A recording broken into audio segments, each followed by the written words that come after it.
Beauty, perfection. Desire, deception. Rebellion, judgment, hope. You're listening to Stories from the Bible.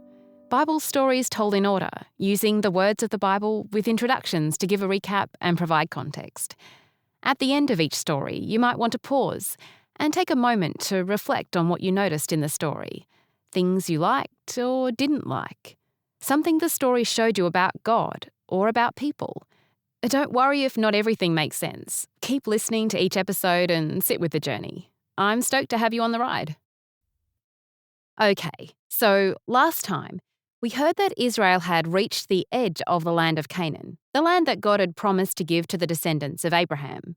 Spies were sent out to check out the land, and when they came back, they reported that the land was fruitful and lovely, but that the people living there were enormous and well defended.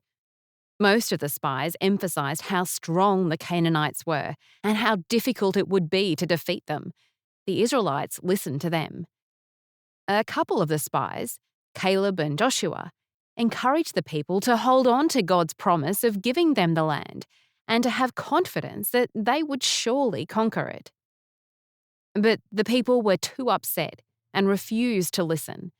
Instead, they cried and carried on and said they wanted a new leader to take them back to Egypt. In response to this rebellion, God promised that none of that generation would enter the promised land. All their bodies, except for Caleb and Joshua, would fall in the desert, and it would be their children who finally entered and took possession of Canaan.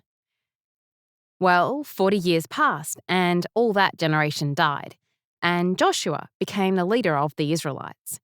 The Lord said to Joshua, "Moses, my servant, is dead. As I was with him, so I will be with you. I will not abandon you. Be strong and brave. You must lead these people to inherit this land that I solemnly promised their ancestors I would hand over to them. Carefully obey all the law from Moses. Memorize it day and night so you can carefully follow all that is in it. Then you will prosper and be successful. Let me repeat, don't be afraid and don't panic, for I, the Lord your God, am with you in all you do." And with that, Joshua began organising the people for their campaign into Canaan. He chose 2 men to send secretly across the river as spies. The story starts here.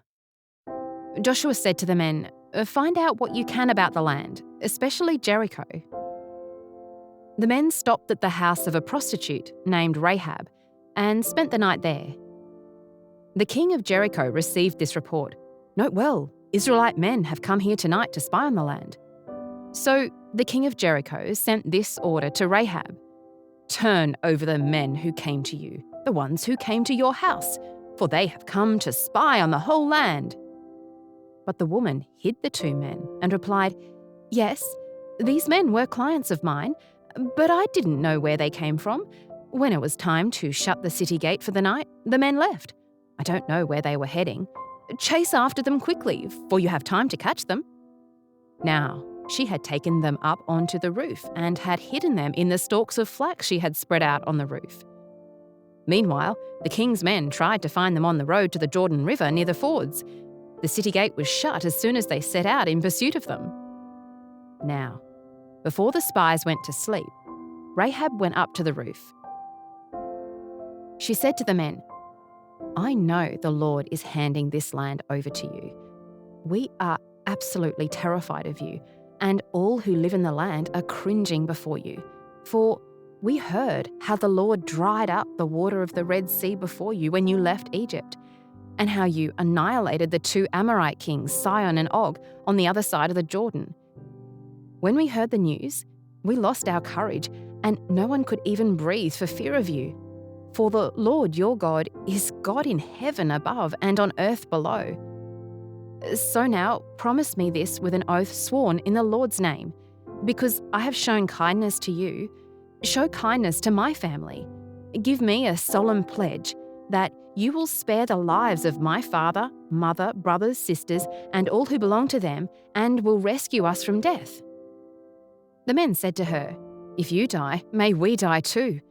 If you do not report what we've been up to, then we will show unswerving kindness to you when the Lord hands the land over to us." Then Rahab let them down by a rope through the window. Her house was built as part of the city wall. She lived in the wall. She told them, "Head to the hill country so the ones chasing you don't find you. Hide from them there for 3 days, long enough for those chasing you to return. Then you can be on your way." The men said to her, "We are not bound by this oath you made us swear unless the following conditions are met. When we invade the land, tie this red rope in the window through which you let us down, and gather together in your house your father, mother, brothers, and all who live in your father's house. Anyone who leaves your house will be responsible for his own death. We are innocent in that case.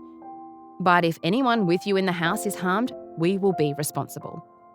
If you should report what we've been up to, we are not bound by this oath you made us swear." She said, "I agree to these conditions." She sent them on their way and then tied the red rope in the window. They went to the hill country and stayed there for 3 days, long enough for those chasing them to return.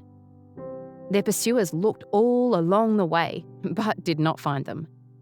Then the 2 men returned. They came down from the hills, crossed the river, came to Joshua, and reported to him all they had discovered. They told Joshua, "Surely the Lord is handing over all the land to us. All who live in the land are cringing before us." The story ends there. Thanks for joining us for today's story. You might like to take a moment to pause and think about what you noticed, things you liked, things you didn't like, something the story showed you about God. Perhaps you might even have thoughts about how this story fits into the bigger narrative of the Bible. If you'd like to look it up, it's from Joshua chapter 2. It sounds like the Israelites have a good leader in Joshua and that they're going to follow him and finally receive the land from God. How will they go next? Stay tuned. You've been listening to Stories from the Bible. I'm Jen, and I look forward to sharing more stories with you.